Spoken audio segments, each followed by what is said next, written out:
What's up, y'all? My name is Ian Edwards, and welcome to the Soccer Comic Rant. We got three of the usual suspects. I'm one of them included. We're going to get to them, but we're going to talk about the FA Cup.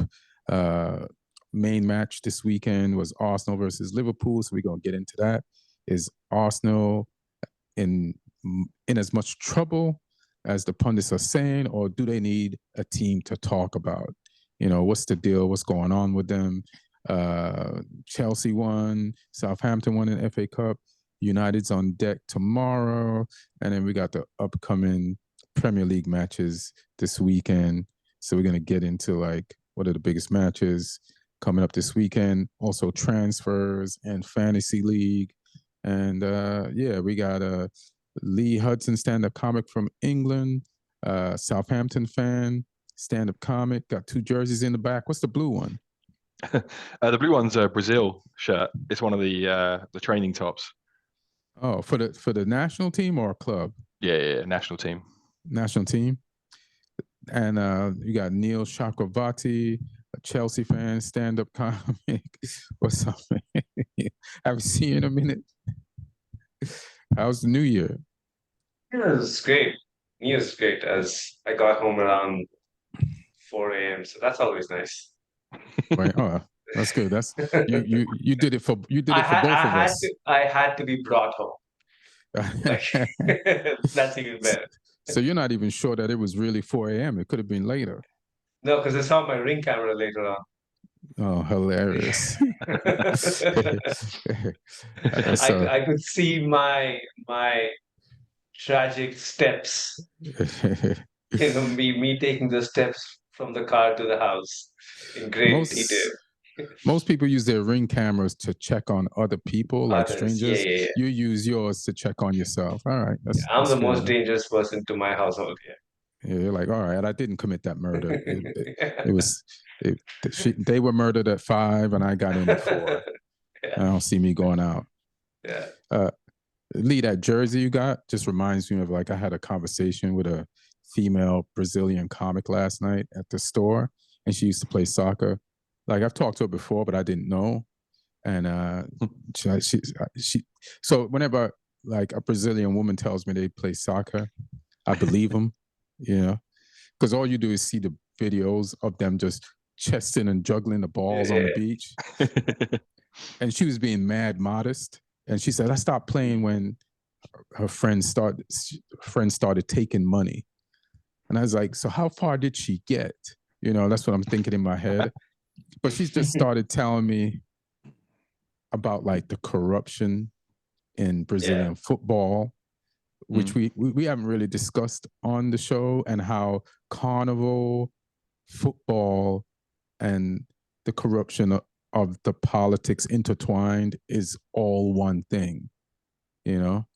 And like people have gotten paid to like lose games. She said friends were getting paid to lose games. So, yeah. And then I was like, so what does carnival have to do with football? She said, because like, let's just say they're floats.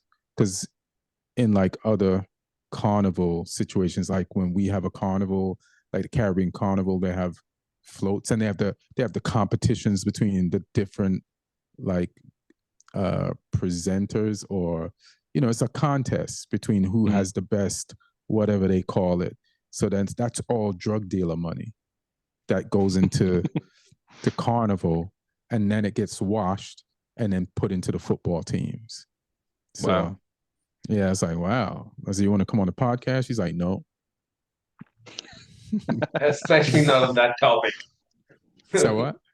Especially not on that topic. Right. But it's probably like talked about and known, and it wouldn't be a big deal in Brazil because everybody lives with it, and that's just the way it is. And then recently, especially towards the end of last year, I saw a lot of like people, like coaches, complaining about some of the scores and some of the referees' decisions in Brazilian football, and they were actually like a lot of clips of people being unhappy, and you could say like, oh, there's a situation here. This might not be the honest like league in the world, you know. So Yeah, I didn't know. I'm like, I was not knowing, but it's interesting. Did not know. But speaking of football, like the biggest games this weekend was the FA Cup, and the biggest match was Arsenal versus Liverpool. And who wants to go first on this? Like their assessment of the game. I mean, I'll speak on it because we spoke about Arsenal last week, and we said that their biggest problem was the fact that they didn't have anyone scoring goals consistently for them this season. And this game was just that in a microcosm again. Like that first half, they dominated pretty much all of it. Right. Liverpool had the one chance towards the end of the half that they smashed off the bar, but before that, like just dominance from Arsenal. They were all over them. Just chance after chance after chance, and yeah, just no finishes, no composure. Just Havertz had that header which went just wide. Odegaard had one where he could have steered it into the net and he just thundered it off the bar. Ben White had a good chance as well. A few others like Saka. It's just there's no one there at the moment who's clinical, and they've got players that can do it. Like last season, like Martinelli, his goal output was really high. Saka's goal output was really high. They've just kind of they've all sort of lost that ability at the same time in their team. And I mean, Neil will probably be the first person to tell you that signing Havertz was never going to fix that. I'm not a Chelsea fan, and I could have told you that. But if the other guy stops scoring, he's not going to be the guy that's going to step up and start scoring. There's two signings. There's two signings that two different clubs made this season in the preseason that had to do with Chelsea that were perplexing to me. One was Havertz to Arsenal and Mount to United. Like I didn't get those because those two teams didn't need those two type of players. But but I have more to say on that. Sorry, go ahead.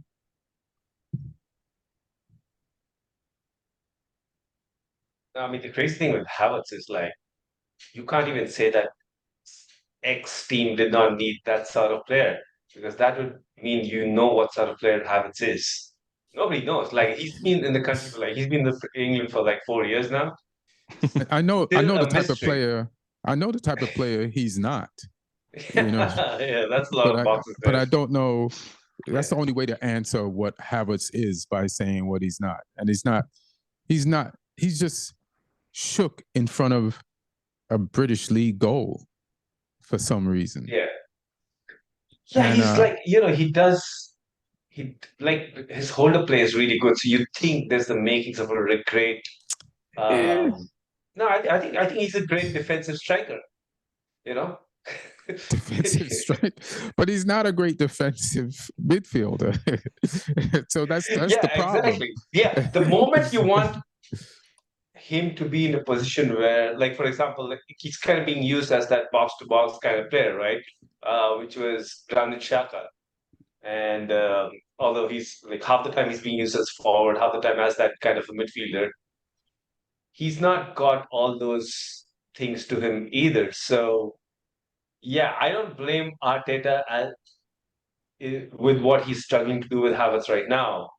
It's just the choice of going in and putting so much money for somebody like Havertz, who is he's not he's a very experimental kind of player. So if you want to have like somebody who's a luxury, but that's not the kind of team Arsenal is. Like they don't have like unlimited resources, and they're not at the back of like winning 5 league titles. So they're really desperate to get over the line. So they can't be making these mistakes, which I feel like they kind of have. I feel like Arteta messed up when he came second last year and made that title run and made it look like he was going to win the league. Because now people expect you to win the league. So then now, and Leah said this before, like he's overplaying Saka and he's also overplaying Martinelli. Like these are young kids. Like they normally would be weaned into the league, but they're playing on a regular basis because Arteta has to match the results from last season. And he doesn't have the time to give players a chance to learn to back them up because of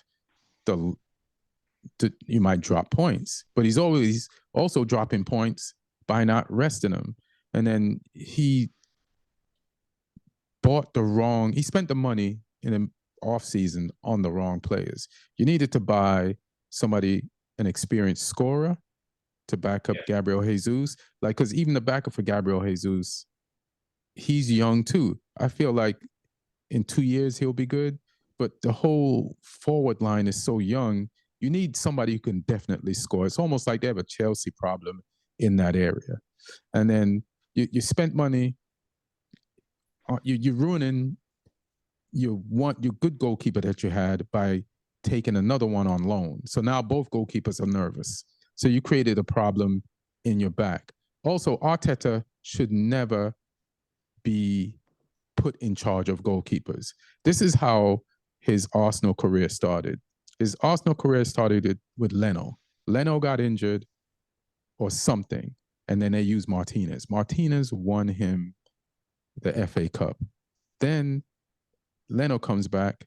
He sells Martinez, and then he sells Leno and gets Ramsdale. Ramsdale doing fine, and then he throws Ramsdale off by getting, is it Raya? Right, yeah.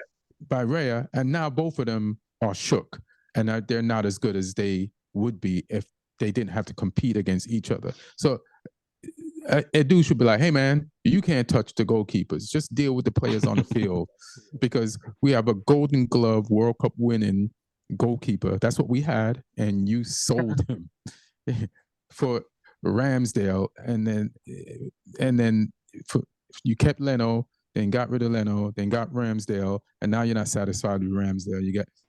But we need scoring. So I think Arteta's a good coach, but his success messed him up, and some bad personnel decisions has also messed him up. I mean, he should have just done like with the forward position. He should have just done with what he did with the DM position. He knew there was a problem there. He went and got in. He's probably the best DM in England, arguably one of the best in Europe, tackling rights, and that's been working out for them. Like, but on the other hand, like they never like who's the forward they've gone? They got Trossard on and he's good on a free transfer. Who's good, but again, like he's not a striker, right? He's kind of somebody who create a bit and maybe get you a few goals here and there. Back up Martinelli and Saka. He's not that, he's not the guy who's gonna get you over the line when it comes to goal scoring. So he should have just gone in for the sheer shot thing, I feel. And maybe that's what eventually they'll go down that line with somebody like Ivan Toney can get you goals. How much do you think Ivan Toney will cost Lee if you're Brentford? I mean, they've put. I think they put like £100 million price tag on him or something. Yeah. I mean that was after he scored a hat trick against Southampton's under 23s. So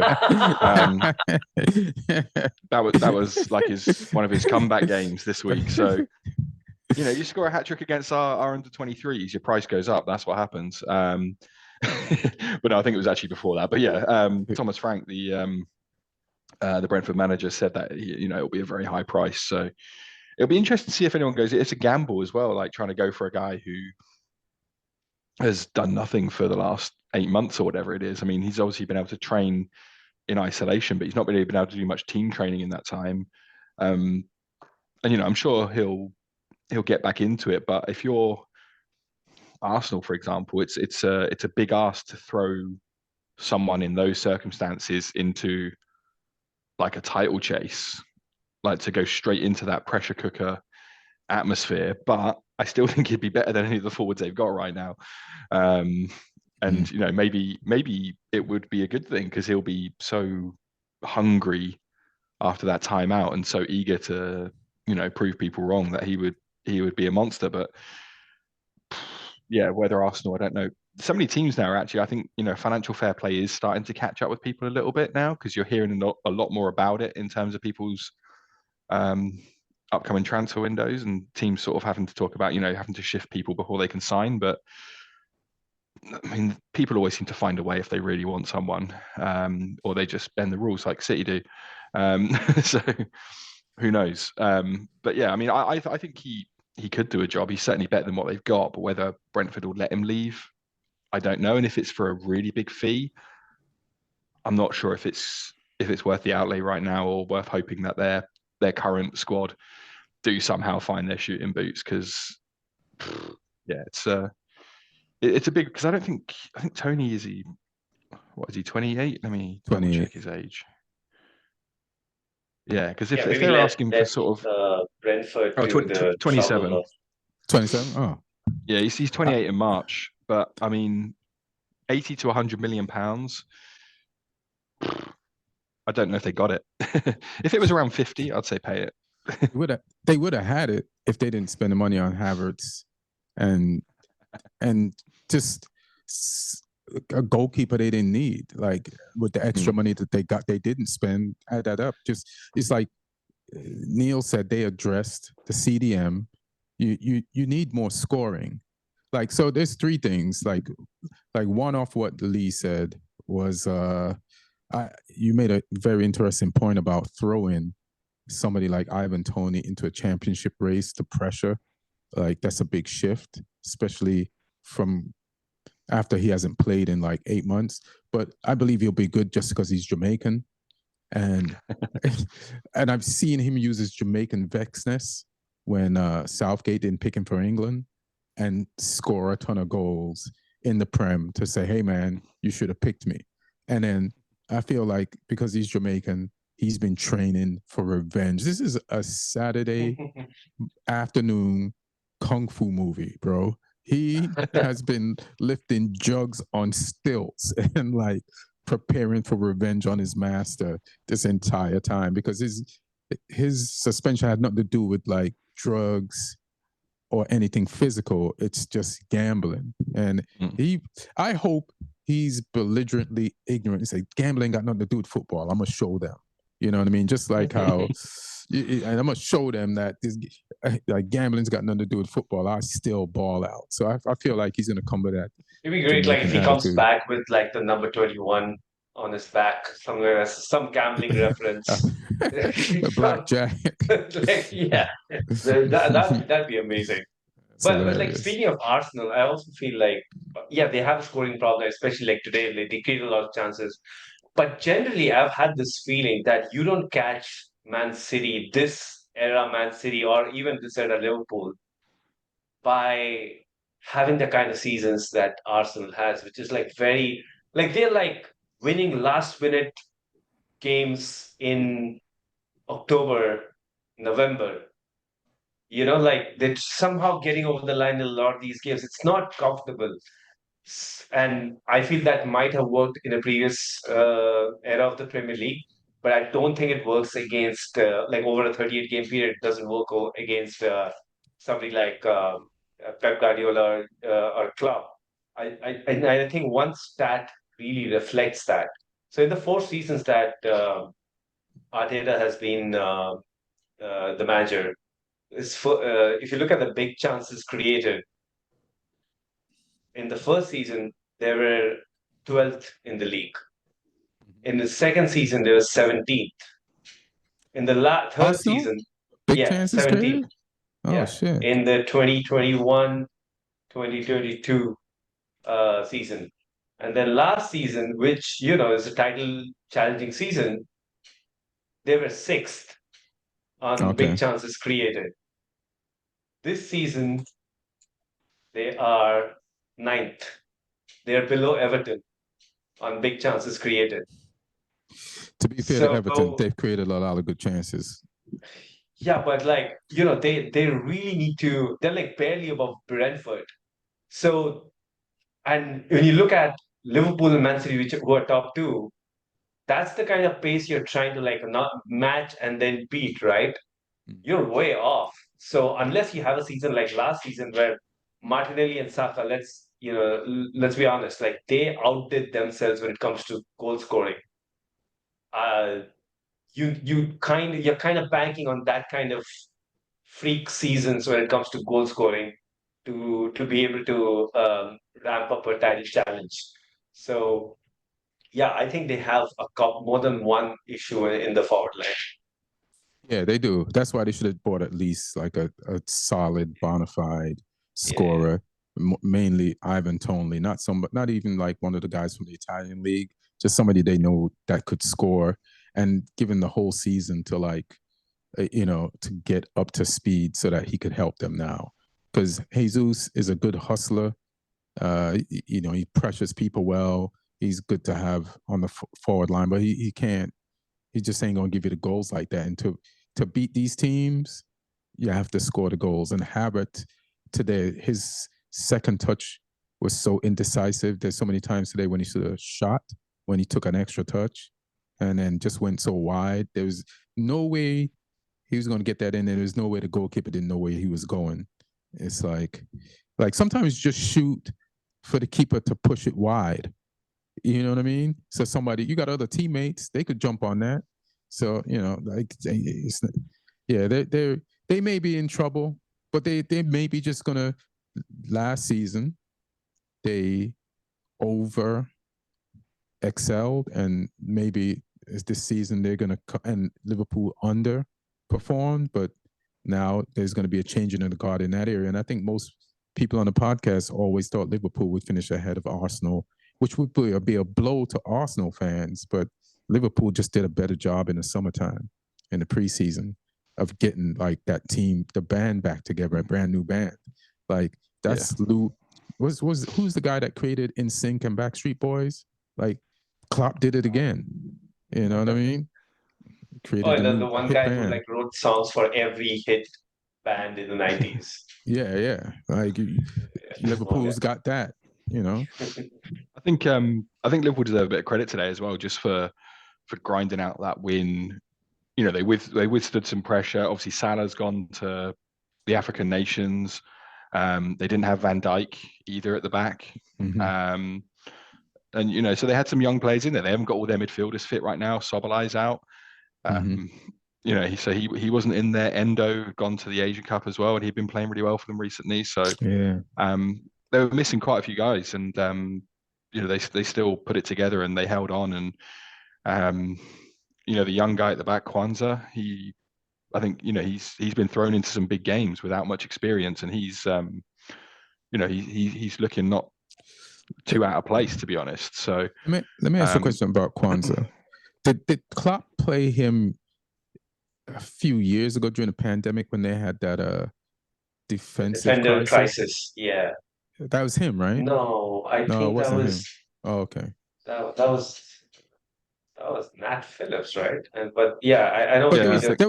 You're talking about some guy from Schalke who they got on a half a season loan. No, there was an academy black guy that like Kwanzaa, but he was tall as shit, but he was mad kind of slow. And I was thinking maybe this is Kwanzaa who got faster.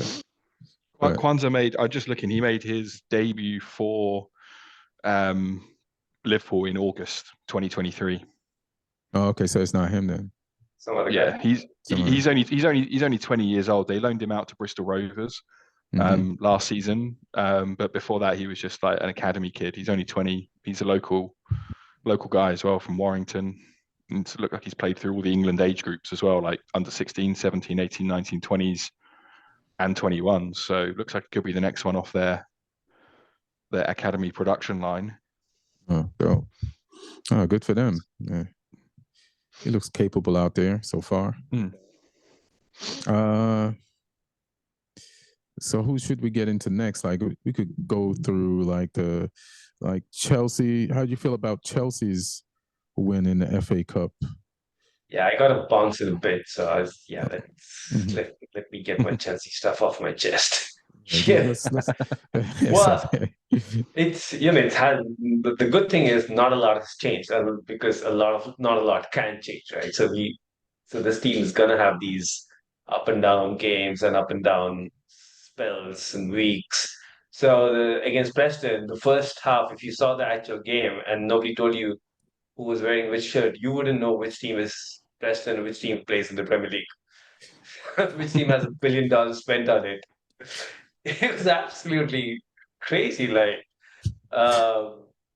But then, yeah, a bunch of goals came all at once. Bro, yeah, this was, I think, a very, very important moment in goal for Armando Broja, because what's happening here is that first off, he's coming back after that a long-term injury, right? He almost spent a year on the sidelines. And he started a few games, but then Nicholas Jackson is obviously the preferred option, but he's now gone to AFCON. And Oh, you don't know with this ownership, they might like pull the trigger, get on a new striker in January, or set something in motion for the summer. This is literally the last chance saloon for Armando Broja to prove that he can like at least hang at this level. Because I really liked him at least before the injury. level, We the don't know. Preston level. Well, I mean, he scored goals. Lee will tell you that he scored goals at the Premier League level. So I Southampton. feel like, yeah, I feel like he's got pace, he's got strength, to hold players off, and like even against Man City, he came on, and it was looking like it was going towards a Man City win, and he won that penalty just by using his strength against somebody like Ruben Diaz. Um, so he can do it, but like, can he pull it all together to let you know let Pochettino and the owners know, I got this. You want a striker who can score goals? I'll do the job. So yeah, it was a good, well taken header, and then yeah, Cole Palmer, a good set piece taken. Thiago Silva, he keeps coming up with these goals every few months, and scored the rest. I think Enzo got a goal, and then Sterling, a great free kick again. Yeah. This is twice in a pretty short period of time. So yeah, yeah, it was just one of those games where you just needed to get the job done. But yeah, yeah, Pochettino would have been mad at that halftime break. It's funny. It's like it is funny that you couldn't tell the difference between the two teams, like who was worth $1 billion and who wasn't even worth $100. But the fact that you're even when Chelsea's successful, you're still going in on them, and you have to mention that. Like you know how football is. Like Barcelona didn't blow every team out in their prime against everybody. Like even Messi and them would sometimes they win a game last minute. It just happens that way. It's football. Made my peace with it. Like You sure? it doesn't. Yeah. It doesn't matter to me. Like I'm not even looking at it. I told you last part. Right? I'm not even looking at it as a football club. This is a social experiment, and we'll write it out. We'll see what happens to it. Like, what the season finale, or when the season finale really is. Hilarious. I like your Yeah, team. Alfie. Shout out to Alfie Gilchrist, who made his senior debut. He had come on in the last few games and did some crazy last-ditch defending, and a lot of people at the academy, even John Terry, he's a centre back, so John Terry's spoken really highly of him too. But this was his first full debut at the senior level, and he did well. Played 60 minutes and did pretty well. I still feel like at 6 foot height, um, unless he puts on a few more inches, I don't know, he's like, I think, 19 or 20. It will be a little bit of a struggle for him at the Premier League level, but in terms of like just the raw tools, he seems to have it all. Shout out Alfred. Is that the kid who shook the referee's hand and the referee wasn't trying to shake his hand? Who's that kid? There was a young Chelsea kid who accidentally. Really? Yeah. In this game? Forgot it. It was a black kid. Oh, that's from no, that is Michael Golding. Right. How old is he? 10? Yeah, 17, I think. You sure? Let me look him up.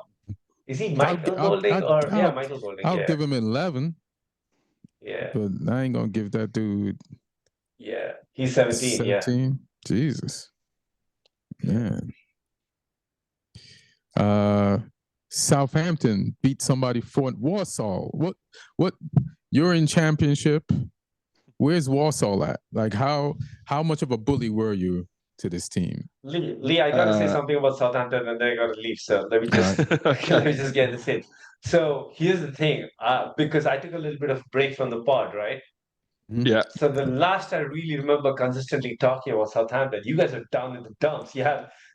And then I went and checked the results. You've been unbeaten since then, so I should probably stay off because he had that crazy 4 losses in a row or something. If we lose next Saturday, you're banned. Like, yeah, I need you gone. So no, that's great. Like you look like you've almost caught up to Ipswich Town, right? In the championship. Yeah, they've had a couple of little stutters, and we're reeling them in. But I'm not stupid. I know this good form can't last forever, so I'm just enjoying it while it does. We'll see. Good luck, man. All right, guys, I gotta bounce. Thanks for joining, fam. Oh, good to see you, sure, man. Good to see you. Bye-bye. Or not, depending on how we do this weekend. Yeah. We'll let you know. Yeah. We'll let you know what's up. Let you know your status. All right, one. Bye. I got to do one thing with these lights. They're supposed to be flashing, and I just realized for some reason I must have pressed the wrong button when I turned them on. Hold on.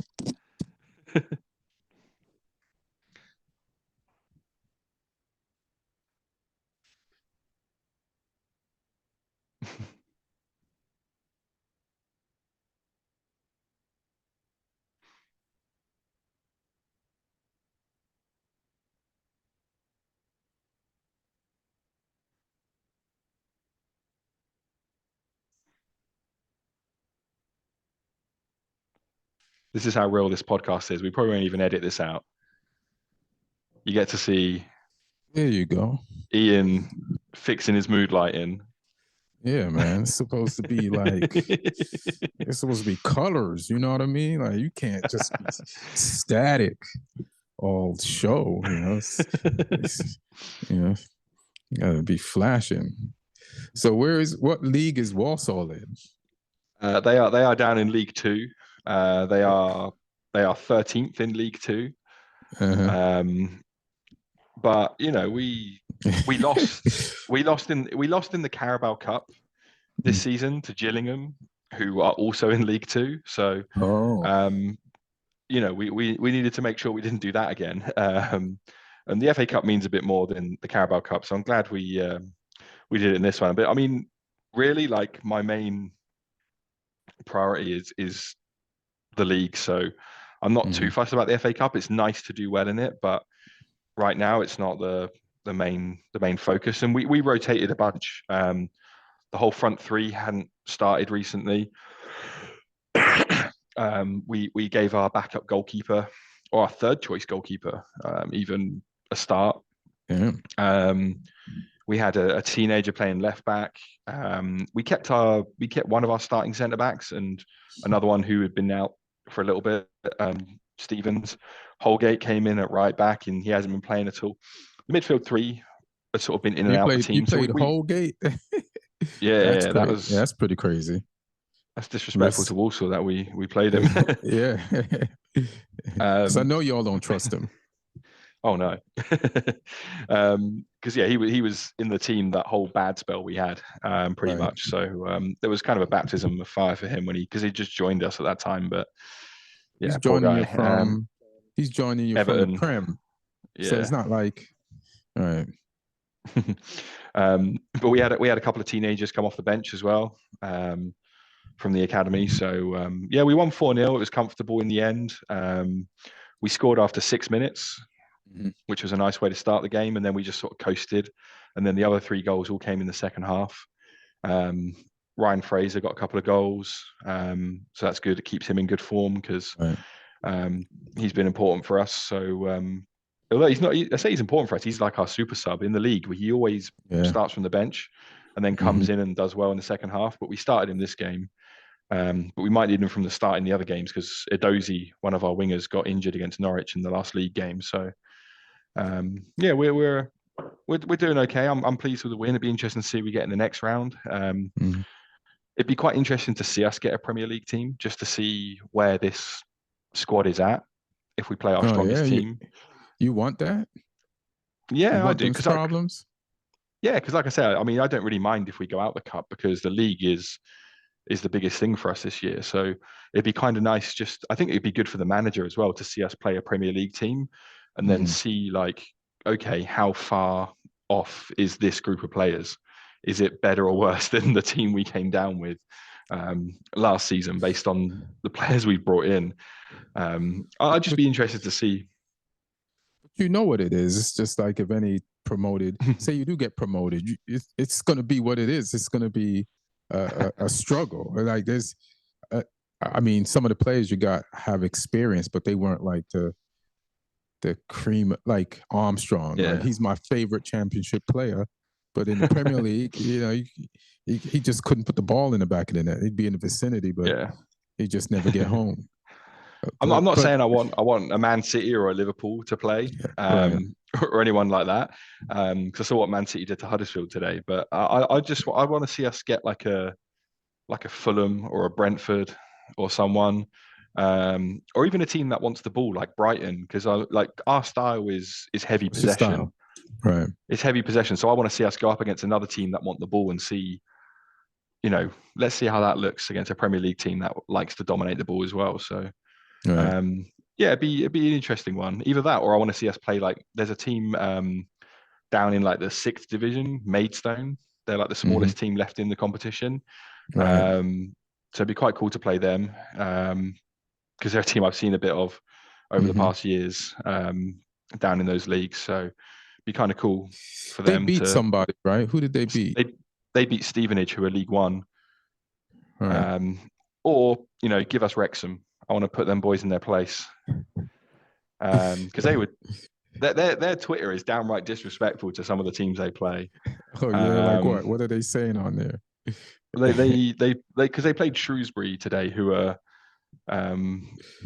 not that far away from them in terms of like Wrexham are towards the top of League One, League Two, and Shrewsbury are sort of lower mid-table in League One. So there's only like a few places between them. And Wrexham put like, oh, beaten on your big day out or something, sort of, you know, trying to say that like Wrexham are like everyone's big day out kind of thing. So you know, it'd be fun to watch Wrexham. Who's running their Twitter? Ryan Reynolds? I'm not sure. The other guy, Mikey Day. But they're making themselves unlikable. I kind of want to see them play a big team and then just get absolutely smashed to pieces. Right. United's playing tomorrow, and I probably won't be able to see that match till later. But it's the Wigan game, isn't it? Wigan. What league is Wigan in? Wigan are in League One. They got relegated from the Championship a couple of seasons ago. I don't think they were in it last season. I'm not sure. I don't know how long they've been down there for. But yeah, they're. Let me see where they are in the table. Because they've had some like financial issues as well. They're 18th out of 24. Shit. I wonder what Ten Hag is going to do tomorrow, because you know, like these games are tricky, and like our team is already struggling, and then so you can't even just be like, it's just Wigan. Let's play like some of our players that we haven't played, like some of the younger players. But so you definitely need a result, like just a 1-0 win will still piss people off and make people upset. They won't care that you brought back a bunch of players from injury and gave them some time. You know, like if they bring back Casemiro, if they play Ahmad more, you know, or should he play Anthony and maybe hopefully he'll be able to score some goals and gain some confidence or get some crosses in. So it's going to be curious what Ten Hag does, because he has to do a bunch of things in this game. He has to win it convincingly. He has to get starters' confidence, and he has to bring in fringe players and give them some playing time, and still win the game convincingly. So we'll see how this goes tomorrow. But we should win that. But I've said that about other teams, and we haven't. So who knows? Man City beat the heck out of who did they beat? Huddersfield from the Championship. From the Championship. And you know, they didn't use Haaland, and De Bruyne came in later on, and Oscar Bob scored. He was trying to chip the ball to De Bruyne so De Bruyne could put it in the back of the net, but the chip went in the net. So, all right, that's the FA Cup. As far as transfers, like we know that Sancho might be on his way to Dortmund. It's not like completely a done deal yet. There's no here we go. We hope it doesn't fall through. But if there was ever a good scenario out of this bad scenario, this is it. You know, like Sancho going back to the club that we got him for, and him having a great second half of the season with them, and then bringing his value back up so that he can come back to us unapologized and we could sell him. So for close to what we paid for, as close as possible. So that's the best case of a worst case scenario. So I hope that deal goes through. And then you were saying something like there's one deal with this ex-Wanda kid. Not necessarily a wonder kid, but he had a lot of hype because he just had a bit of a strange story, which is Ben Brereton Diaz, who he came through the academy at Forest, went to Blackburn, scored a bunch of goals at Blackburn. People realised that that he had the ability to play for Chile through his mother, and he ended up like getting caps for Chile, playing in the Copa America for them. He scored 7 goals for just looking, and and that sort of, you know, playing for Chile and stuff put him on the radar of Villarreal. So they bought him in the summer, and he's not really played many games for them. Hasn't really worked out for him there, so he's come back on loan back to the UK, and he's on loan at Sheffield United. So he's getting his chance now because he never played Premier League football before. Right. He scored all those goals for Blackburn in the Championship. When he was at Forest, they were sort of League One and Championship as well, I believe. So this is his first chance in the Premier League. So it'd be interesting to see how he does it. You know, he's had some experience at Villarreal. He's had the international experience with Chile. So it shouldn't overawe him too much. But it'd be interesting to see how he copes with the level. And just because whether it kickstarts his career, whether he scores some goals for Sheffield United and then ends up going back to Villarreal and proves a point there, because it'd be nice if he could to have an English player doing well at a club like that, or it might get him a move permanently to Sheffield United or to another club back here. Right. Yeah. I mean, I was just thinking, like, what is Sheffield's style? Like, sometimes if you're a forward on a team like Sheffield, you're just helping them defend as much as way more than like trying to go forward. So he might not get the goals even for Sheffield, even if he does start. So it's not like he's gonna be in a like a great scoring position to like even improve and do better than he did at Villarreal. So yeah, we'll see. We'll monitor that. You want to see what's coming up this weekend as far as games in the Premier League? They just try to bring that bracket up. I didn't even know the Golden Globes was on today. Somebody just texted me.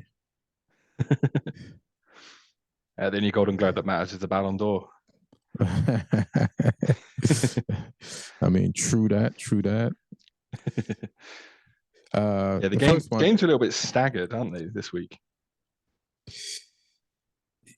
Yeah, it's like one Friday. I see 2 Saturday. Why is that? Because of the FA Cup? I'm not sure if there's teams playing like catch-up games, or what's going on, because it's sort of like a spread out over 2 weeks pretty much. Yeah.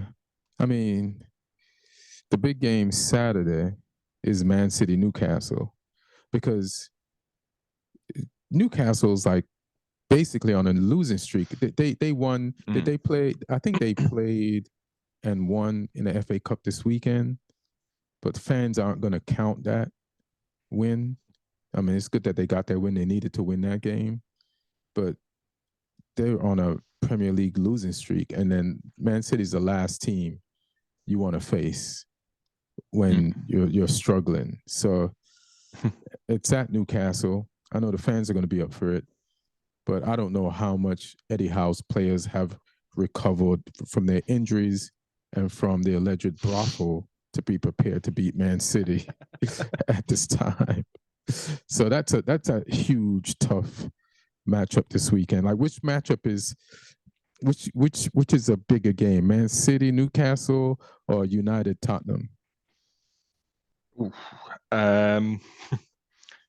I think City, Newcastle, just because of the finances involved for both clubs, and just that it's that it means so much for Newcastle to try and get back on track. And City, De Bruyne is back. Doku played again this weekend, so he's back. Yeah.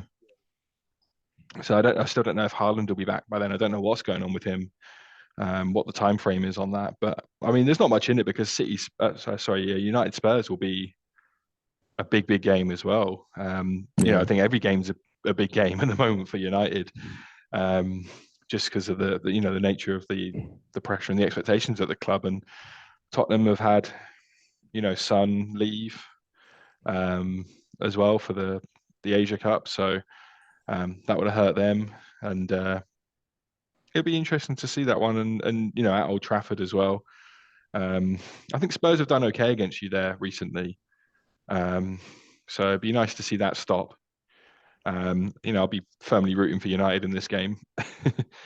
But yeah, I'm interested to see it. There's some other interesting games as well. Like Chelsea Fulham is a local derby, West London derby. So their stadiums are really close. Palace too. Yeah, that's next weekend, the weekend after as well, with it being split over the 2 weeks. So yeah, some good stuff. But how are you feeling ahead of United Spurs? The only thing that gives me hope is that besides Ahmad being back and Kobe Mainoo getting some rest, and so we're getting people back. Even though I'm like, isn't Ahmad gonna go away to the African Cup of Nations? I haven't heard anything mentioned about him going away to the African Cup of Nations. Like, we're supposed to. He's been linked with us on loan. It's crazy. We're also trying to loan out Hannibal. That's what I heard. But the thing that gives me faith about us beating Tottenham is because of who they're losing. They're losing Son, they're losing Sarr, and they're losing somebody else.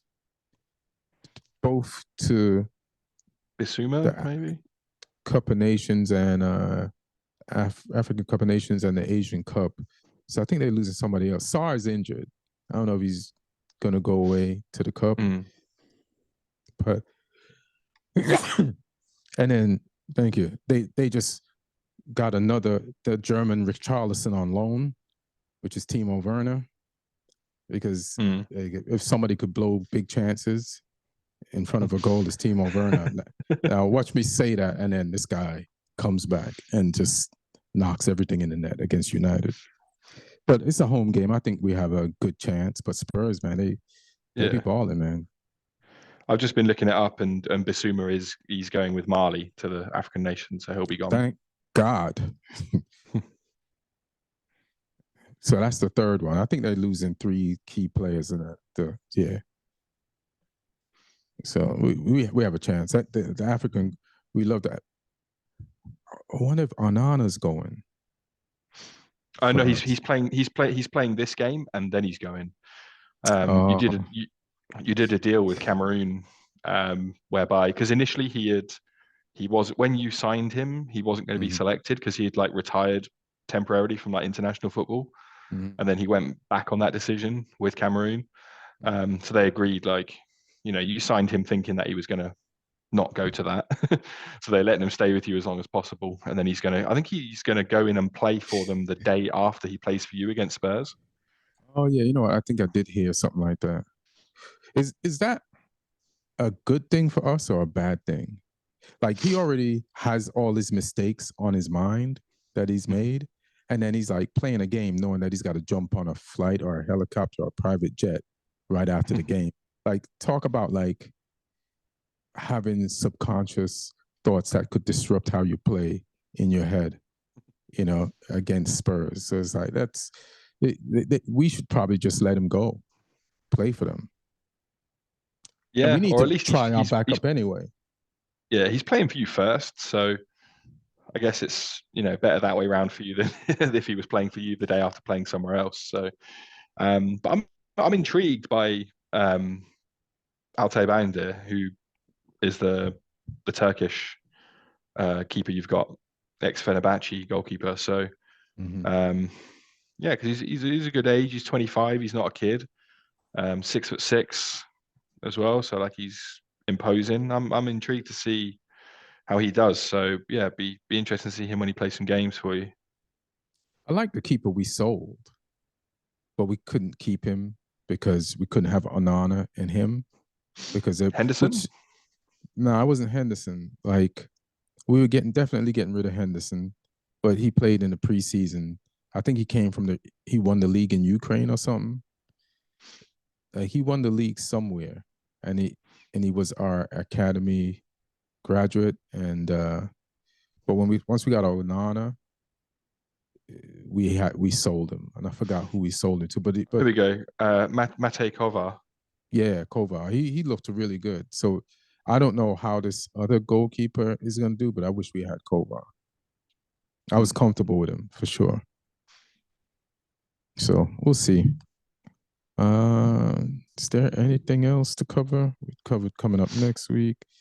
And there's Chelsea versus Fulham, which is, like you said, London game. That's a derby. Just gonna have a quick read of the latest weekend transfer rumors, just to see if there's anything juicy in there. All right. There's got to be something that I've missed. Let's go to the gossip section. Yeah, right before you say it, like just off something either you or Neil said, like is it the financial fair play, right? It's working in the sense that teams aren't willing to risk it all to spend money and get in trouble now. Like the teams that did it and got away with it, or have fines that they got to deal with, or have court cases, they did it. But because those charges were pressed against those other teams and they have shit pending, teams like Man United and other teams are like really paying attention to their finances now. Like Arteta might not buy Tony, and because of what happened to Everton, other teams, like that's why probably when you go through this list, you probably won't. Maybe you won't see a lot of deals, or maybe you will. But I could be wrong. But I feel like what happened to other teams because of their overspending the money and the punishments they got is proof that financial fair play is working, at least in this transfer window coming up. Yeah, for everyone, bar City, who are above the rules. Yeah. But here's a fun rumor for you. Apparently, Barcelona are looking at Jesse Lingard on a free transfer. You're lying. Barcelona? No, it's there. It's in a Spanish newspaper. Yeah. It's what's I'm gonna flag that for disinformation. What is that? Spanish newspaper, so that we could never ever pay attention to anything that they say ever again. It's just called Sport. Yeah, but yeah, it says they're offering him a chance to sign as a free agent. So we'll see if that one happens. I mean, he's within Barca's price range. Free.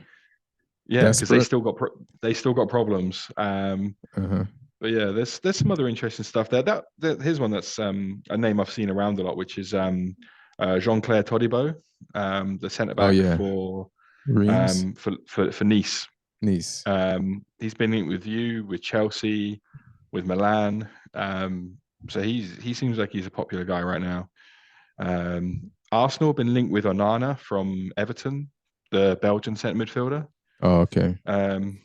Which I think he'd be a good fit for them. He's the sort of player they need in their midfield, but they're being quoted 60 million. So if they're not going to spend on Tony, they're probably not going to spend on him. Right. Apparently Newcastle are interested in Calvin Phillips from Man City, which could be a good stopgap for them until Tonali's back. But again, whether or not they can spend the money, they might be able to get him on loan, but who knows? Their board members can discuss that one when they play each other. Hilarious. And that's Newcastle. Yeah, that's hilarious. Yeah, that'll help Man City financially, but not for the charges that they already got, but for future charges that they have incurred. What's going on in the Jesse Lingard shit is wild. Like, that's all I got to say to that. Like, if that happens, listen, I know Choupo-Moting end up starting for Bayern Munich, but this will be wild. You know what I mean? Like, I thought some team in the Premiership was rumored to be getting Lingard or giving him a trial or a chance. And I was like, yeah, that's a good opportunity for him, but I didn't know it was Barca. Maybe that person meant to write Mason Greenwood and he wrote Jesse Lingard instead. Because Barca is interested in Mason Greenwood. Yeah. Here's a United rumor as well. All right. You've been linked with Michael Olise from Crystal Palace, and they're saying that you could offer them Wan-Bissaka back as part of like an exchange deal. We don't need another. So Olise plays right. That means he's left-footed, plays on the right. Yeah. That means you're Anthony Dunn. Yeah, you're admitting that you wasted 90 mil on Anthony. You're basically saying we fucked up, and we're trying to correct that mistake. So I've heard that rumor too, and that's what I've interpreted to mean like we're not going to wait for this guy to get his shit together. But again, you're getting another inexperienced, inconsistent guy who's probably better than Anthony, but how much better? You know, it's like we need something more definite. And why would Crystal Palace? I like Olise, but he's had a few injuries as well. So yeah, I do like him though. He's come back from injury and scored some goals for him. So yeah, he's definitely a good player, and he's only 22 as well. So I think he'll play for a top club eventually. Whether it's you guys, whether it's someone else, I think he'll get there eventually because he has shown in that time that he's definitely got something. Yeah, now we're asking him to title challenge, not title challenge, but top 4 challenge, as opposed to play for Crystal Palace at the age of 22, when he's just needs probably another year there. Yeah, so I don't know. I don't know what the conversion rate is for a Crystal Palace player to Manchester United player is, like, as far as how much of the skills, credits do you get to bring over to United and be effective? So we'll see. I mean, you're both mid-table Premier League teams, so probably not too much. Damn. Jesus Christ. Couldn't help myself. I should have put some alcohol in this. It was right there. It was right there. Jesus Christ. What's going on in the fantasy league? Let's go away from real football. Let's go to fantasy football.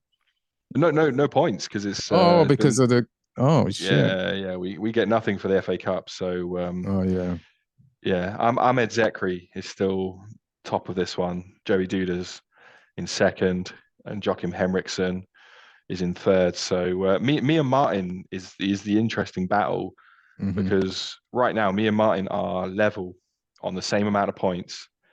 After 20 game weeks, we're joint 15th, both on 1028. So yeah, but I don't even want to win the league this year. I just want to finish above Martin. You might have to win the league to do it. I want you to win the league. That's my trophy is just finishing above Martin. So that's my big goal. So, but there's a lot of it's all up in the air for this coming game week because there's so many players that have left. Like a lot of people had Salah, a lot of people had Son. So yeah, there's all those players to move out. A lot of people had He-Chan from Wolves as well because he was in like he was on like a hot streak. He was in my team. So yeah, I've had to figure out what to do with these guys because it costs you if you try and transfer too many players in one game week. So unless you've got the wild card, and I don't want to play that until we got some double game weeks later on in the season. So Yeah, lots of thought behind it. Isn't the perfect time to use the wild card though?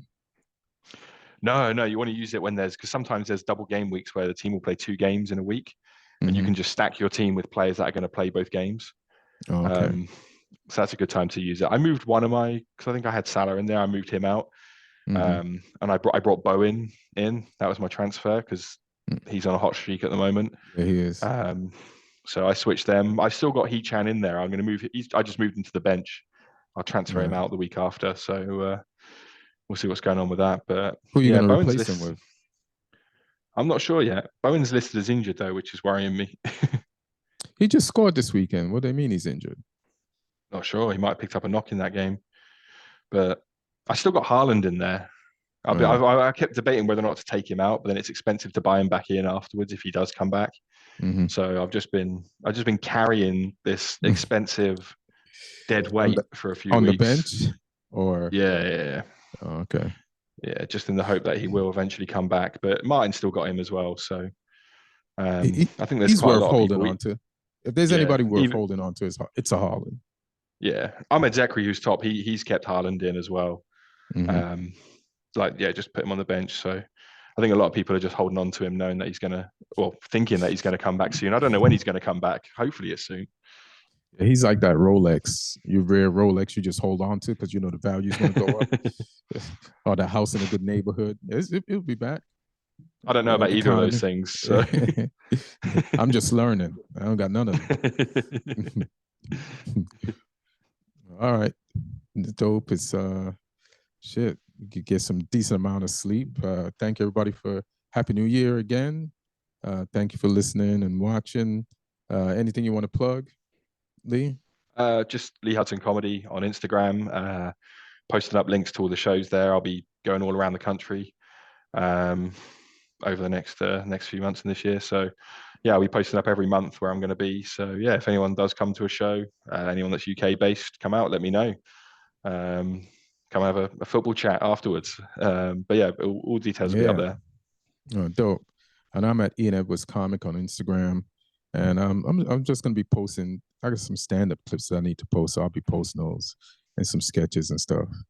So we'll be posting those on Instagram, and then I'll let you know through the Instagram via Linktree about up and coming shows. Thanks for listening. Thanks for watching. Like and subscribe. You know what I mean? Leave a comment. We'll get back at you. We're getting better at everything on this podcast. You know, we got lights in the back. You see those lights just changing? You know what I mean? Thanks everybody that listens at Omni Studio, iTunes, SoundCloud, wherever you check out the clips. One love. Happy New Year. One. Boom.